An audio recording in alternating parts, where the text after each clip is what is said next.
बात गुलाम नबी आज़ाद की, जो कि अब एक तरीके से खुद को आज़ाद कर चुके हैं कांग्रेस से। उन्होंने अब अपनी प्राथमिक सदस्यता और तमाम पदों से इस्तीफा दे दिया है। इसकी शुरुआत तो कुछ दिन पहले हो चुकी थी, लेकिन आज इसकी औपचारिक घोषणा कर दी। 3 पेज का एक लंबा चौड़ा पत्र उन्होंने सोनिया गांधी को लिखा है। जाते जाते उन्होंने अपनी बात तब की भी की है जब सोनिया गांधी का वक्त की एक तरीके से हुकूमत थी, यूपीए 2 चल रहा था, और उसी वक्त में राहुल गांधी ने एक विधेयक को फाड़ दिया था सार्वजनिक में तौर पर और मीडिया के सामने। उस मामले में का जिक्र करते हुए गुलाम नबी आज़ाद ने कहा है कि ये एक बचकानी हरकत थी जो राहुल गांधी ने की है। राहुल गांधी पर उनकी भड़ास यूं ही नहीं निकली है। G23 के जो लोग थे उनमें गुलाम नबी आज़ाद सबसे मुखर चेहरा भी थे। हमारे साथी गुलाम नबी आज़ाद पर बात करने के लिए हमारे साथी मनोरंजन भारती जुड़ रहे हैं। बाबा, बताएं कि गुलाम नबी आज़ाद का जाना कांग्रेस के लिए क्या अब कोई मायने रखता है, या फिर वो चुक चुके नेता थे जिनकी विदाईगी आज नहीं तो कल होने ही वाली थी? देखिए, विदाई तो आज नहीं कल होने वाली थी। काफी दिनों से ये चर्चा, काफी दिनों से क्या सालों से ये चर्चा चल रही थी। जब से उनका राज्यसभा रिन्यू नहीं हुआ था तब से इस बात की चर्चा थी। लेकिन एक आप कह सकते हैं कि सबसे वरिष्ठ नेताओं में से एक थे, और सबसे वरिष्ठ नेता का जाना पार्टी के लिए अच्छा नहीं होता है। अभी तक तो ये होता था कि यंगस्टर्स जा रहे थे, तो ये कहा जा रहा था कि वो अपने नए फ्यूचर के तलाश में, जहाँ पे उनको मलाई मिल रही है वहाँ जा रहे हैं। लेकिन गुलाम नबी आज़ाद के जाने का एक सिग्निफिकेंट जरूर है कि एक इसका कारण जरूर ढूंढना चाहिए कांग्रेस को। और जिस ढंग की चिट्ठी उन्होंने लिखी है, सीधे राहुल गांधी पे हमला किया है। राहुल गांधी को ने जो ऑर्डिनेंस फाड़ा था प्रेस क्लब की ब्रीफिंग में, उसको बचकाना कहा है उन्होंने। और एक तरह से जो कांग्रेस के लीडरशिप पे सवाल उठाया है कि किस तरह से राहुल गांधी जो है वो बचकानी हरकत करते रहे हैं। और ये सब इस बीच हुआ है जबकि गांधी परिवार दिल्ली में है नहीं। सोनिया गांधी के इलाज के लिए राहुल और प्रियंका भी विदेश में है। हालांकि एक CWC की मीटिंग होनी है। ये भी कहा जा रहा है कि कांग्रेस के अध्यक्ष पद का चुनाव जो है वो टल सकता है इन्हीं कारणों से। ये कहा जा रहा था कि G23 जो है शायद कोई अपना कैंडिडेट दे। अब उस स्थिति में G23 से कोई कैंडिडेट दिया जाएगा, ये आगे देखने वाली बात होगी। लेकिन गुलाम नबी आज़ाद की बात करें तो आप कह सकते हैं कि राजनीति में किसी नेता को कभी भी राइट ऑफ नहीं कर सकते हैं। जम्मू कश्मीर के बड़े नेता हैं। पिछले कुछ दिनों से बीजेपी के साथ उनके संबंध काफी अच्छे हुए। उनको पद्मा अवार्ड भी दिया गया। जब पद्मा अवार्ड दिया गया तब भी कांग्रेस की तरफ से काफी वो जो है प्रतिक्रिया आई कि पद्मा अवार्ड क्यों स्वीकार किया गया। तो अब देखना होगा कि गुलाम नबी आज़ाद का अगला कदम क्या होता है। क्या वो जम्मू कश्मीर में कोई नई पार्टी शुरू करेंगे या नई पार्टी बनाएंगे, या फिर कई कांग्रेसी नेता जो कहते हैं कि उनको राज्यसभा नहीं दिया गया, 5 बार करीब उनको राज्यसभा दिया गया, अब कोई जगह बची नहीं थी जिससे कि उनको राज्यसभा में लाया जा सके, शायद इसलिए उन्होंने कहा है। तो इन सब चीजों की चर्चा चल रही है। देखना होगा उनका अगला कदम क्या होता है।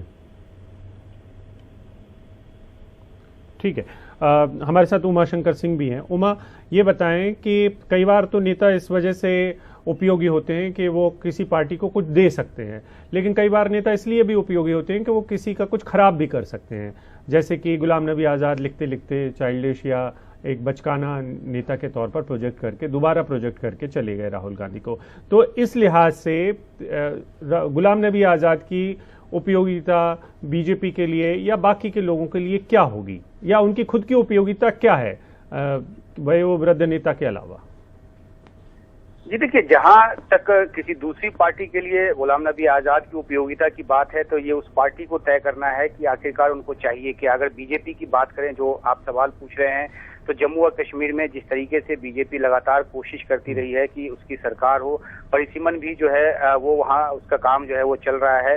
तो आगे आने वाले समय में हो सकता है कि एक चेहरे के तौर पर बीजेपी की जरूरत हो और बीजेपी उचित समझे तो गुलाम नबी आज़ाद को अपनी पार्टी में लेकर एक नए सिरे से कोशिश करे वहाँ पर अपने आंकड़ों के साथ सरकार बनाने की। ये तो एक हाइपोथेटिकल सिचुएशन है। लेकिन जहाँ तक कांग्रेस पार्टी के लिए गुलाम नबी आज़ाद की उपयोगिता की बात की तो काफी वरिष्ठ नेता रहे, अनुभवी अनुभव जो है इनका काफी ज्यादा रहा, बहुत ऊंचे ओहदे पर रहे, तो एक मार्गदर्शन का काम लगातार वो कर सकते थे। लेकिन जिस तरीके से हालिया वर्षों में उनकी नाराजगी सामने आती रही, जिस तरह से चिट्ठी भी लिखी गई और अलग अलग बैठक और मीटिंग्स में, चाहे वो CWC की मीटिंग्स हो, वो अपनी बात रखते रहे और ये जाहिर होता रहा कि सब कुछ ठीक नहीं है। और जैसा कि मैंने पहले भी बताया कि जब राहुल गांधी की एंट्री उपाध्यक्ष के तौर पर हुई, उसका भी जिक्र इस चिट्ठी में किया गया है और उसमें यह भी कहा गया है कि तमाम वरिष्ठ नेताओं को दरकिनार करके उनको उपाध्यक्ष बनाया गया। तो इस तरह की बातों से ये पता चलता है कि जो कांग्रेस पार्टी के भीतर युवा नेतृत्व और जो पुराने जो बुजुर्गवार नेता हैं,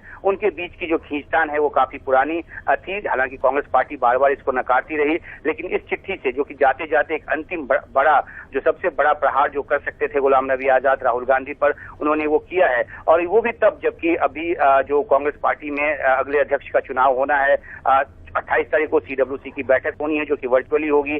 सोनिया गांधी क्योंकि इलाज के लिए बाहर हैं तो वो वर्चुअली उसमें शामिल होंगी और उसमें जो चुनाव, जो अध्यक्ष के पद का चुनाव, उसकी तारीखों का ऐलान होगा। हालांकि ये बात भी सामने आई है कि वो चुनाव जो है वो कुछ हफ्तों के लिए टाली जा सकती है, क्योंकि कई राज्यों में जो PCC के चुनाव की प्रक्रिया है वो पूरी नहीं हुई है। तो एक ऐसे मौके पर जबकि नए अध्यक्ष के चुनाव की बात आगे बढ़ रही थी, राहुल गांधी की तरफ से खुद जो राहुल गांधी को लेकर ये जानकारी आती रही कि वो नहीं बनना चाहते हैं, वो तैयार नहीं हो रहे, वो शायद नामांकन भी न भरें। तो ऐसे में इस बात की भी उम्मीद लगाई जा रही थी कि हो सकता है कि G23 की तरफ से गुलाम नबी आजाद का नामांकन जो है वो हो, वो अगले अध्यक्ष के तौर पर मैदान में आए और पार्टी को आगे बढ़ाने की बात।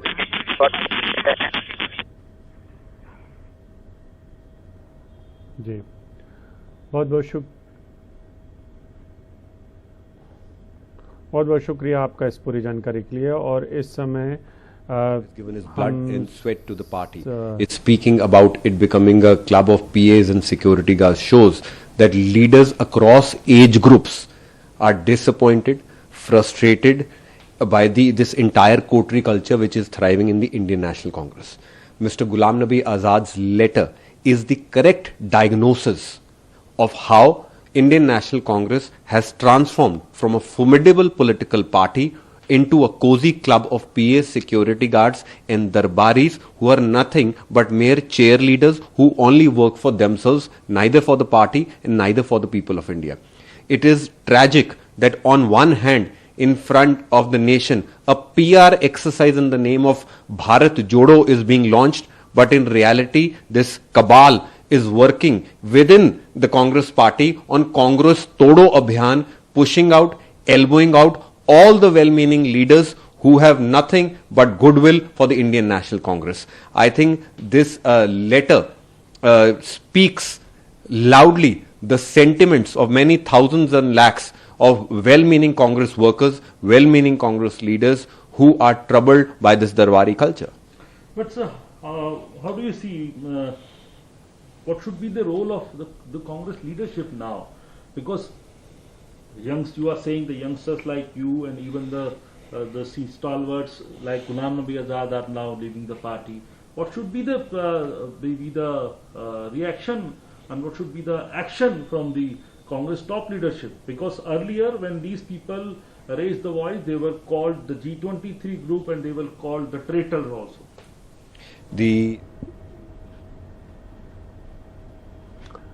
तो आप उन प्रवक्ता को सुन रहे थे जो अभी अभी पार्टी छोड़ चुके हैं और वो भी अब अपनी बात रख रहे हैं। जाहिर सी बात है, ऐसे मौक़ों पर इन तमाम लोगों को भी मौके मिलते हैं अपनी बात रखने का। हमारे साथ मनोरंजन भारती जुड़े हुए हैं। बाबा बताएं कि इस पूरी प्रक्रिया में राहुल गांधी या जो उनके लोग हैं उनकी सेहत पर कोई फर्क पड़ता है क्या? जाते हैं तो चले जाएं। जी, आपने सही कहा कि जाते हैं तो चले जाए, कोई फर्क पड़ा क्या? ज्योतिरादित्य चले गए, जितिन प्रसाद चले गए, RPS चले गए, वो पार्टी तो वैसे चलती रहती है जैसे पार्टियां चलती है। अब बदली हुई परिस्थितियां में सबको जाने का जो स्थिति है उसमें कोई किसी को आजकल रोकने की भी कोशिश नहीं करता है, चाहे कि कोई कंपनी हो चाहे कोई पार्टी हो। तो ये बात तो तय है। लेकिन ये बात कह सकते हैं जो बात शेरगिल कह रहे थे कि ये इस बात पर एक तरह से कांग्रेस को सोचना पड़ेगा, क्योंकि कोई जाता है, यदि इतना बड़ा नेता, इतना पुराना नेता यदि जाता है तो असर पड़ेगा। मुझे लगता है इसके बाद अगला इस्तीफा जो है आनंद शर्मा के लिए आप तैयार हो जाइए। कई महीनों से उनकी उनकी खबरें भी आती रही है कि वो जेपी नड्डा से मिले हैं और इधर बीजेपी नेताओं से मिले, हालांकि वो उसको डिनाई करते रहे। लेकिन अगली खबर आएगी, अगली खबर ये भी आ सकती है कि पंजाब से जो एक कांग्रेस के सांसद हैं उनकी खबर भी आ सकती है। तो इन सब खबरों के लिए आपको तैयार रहना चाहिए और कांग्रेस को भी तैयार रहना चाहिए। लेकिन मुझे नहीं लगता कांग्रेस के सेहत पे कोई फर्क पड़ने वाला है। इससे कांग्रेस जो है वो राहुल गांधी अब ने कह दिया है कि वो कांग्रेस में अध्यक्ष नहीं बनेंगे, कोई नया अध्यक्ष बनना चाहिए। अब उसके लिए ये जो है चुनाव टाले गए। देखते हैं कि कांग्रेस को नया नॉन गांधी अध्यक्ष मिलता है या नहीं मिलता है, जिसकी बात G23 हमेशा से करता रहा है। ठीक है बाबा, लेकिन ठीक है, ये कांग्रेस की राजनीति एक तरफ रख दें, लेकिन गुलाम नबी आज़ाद या कपिल सिब्बल, इन लोगों को तो भरपूर मिला है इस पार्टी में। भले ही नए नेताओं को भी मिला, जैसे RPN सिंह को भी मिला, बाकी के नेताओं को भी खूब सारा मिला, उसके बावजूद वो छोड़ के चले गए। क्योंकि जैसे हम कहते हैं कि नए चारागाह की ज़रूरत होती है ना नेताओं को, तो नए नेताओं का जानना तो बनता है। लेकिन गुलाम नबी आज़ाद के व्यक्तिगत रिश्ते भी होंगे, ऐसा तो है नहीं कि सिर्फ राजनीति होती है। तो ये एक ही झटके में नहीं टूटी होगी, क्योंकि आप अगर हमारे दर्शकों को बता पाएं कि किस तरीके से प्रधानमंत्री नरेंद्र मोदी ने राज्यसभा में जब गुलाम नबी आज़ाद के बारे में बात की थी और इमोशनल हुए थे, तब से ये अटकलें लगने लगी थी कि एक तरीके से राजनीति के नए चारागाह की दिशा दिखाने में लगी हुई है बीजेपी गुलाम नबी आज़ाद को। जी हाँ, वो भाषण मुझे याद है। प्रधानमंत्री काफी भावुक हो गए थे जब विदाई समारोह हो रहा था।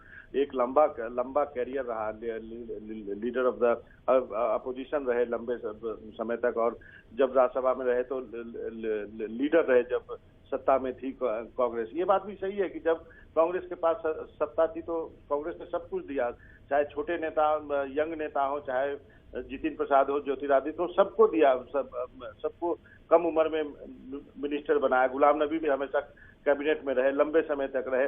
जब तक कांग्रेस के पास ताकत थी तब तक हर हमेशा उनको कहीं न कहीं से राज्यसभा में लाती रही कांग्रेस। उनको जम्मू कश्मीर का चीफ मिनिस्टर भी बनाया था। ऐसा नहीं है कि कांग्रेस ने उनको दिया नहीं, लेकिन जैसा आपने कहा कि लीडर्स जो है वो आपको लुटियन जोन में रहना है ना। मतलब अभिषेक, आप समझो जो लुटियन जोन में का जो बंगला है वो काफी महत्व रखता है। वो बंगला जो है वो एक स्टेटस सिंबल है, और अभी तक जो है उसके लिए आपको तिक्रम जो है नेता या अधिकारी चाहे जो भी है वो भिड़ाते रहते हैं। तो एक नई अपॉर्चुनिटी शायद गुलाम नबी आजाद को देखने को मिली होगी कि शायद यदि बीजेपी अपना पांव पसारना चाहती है जम्मू कश्मीर में तो क्या वो एक ऑप्शन हो सकता है, क्योंकि उन्होंने राजनीति से संन्यास की बात नहीं कही है। और जाते जाते जिस तरह के हमले उन्होंने राहुल गांधी पे किए हैं, ऐसे हमले आप बीजेपी से ही उम्मीद कर सकते हैं। मतलब कांग्रेस का कोई नेता जो है अपने सबसे पूर्व अध्यक्ष को या उपाध्यक्ष को बोल दे कि वो चाइल्डिश है, बचकाना है, तो आप उसके जाते जाते तो आप उसको एक बार फिर से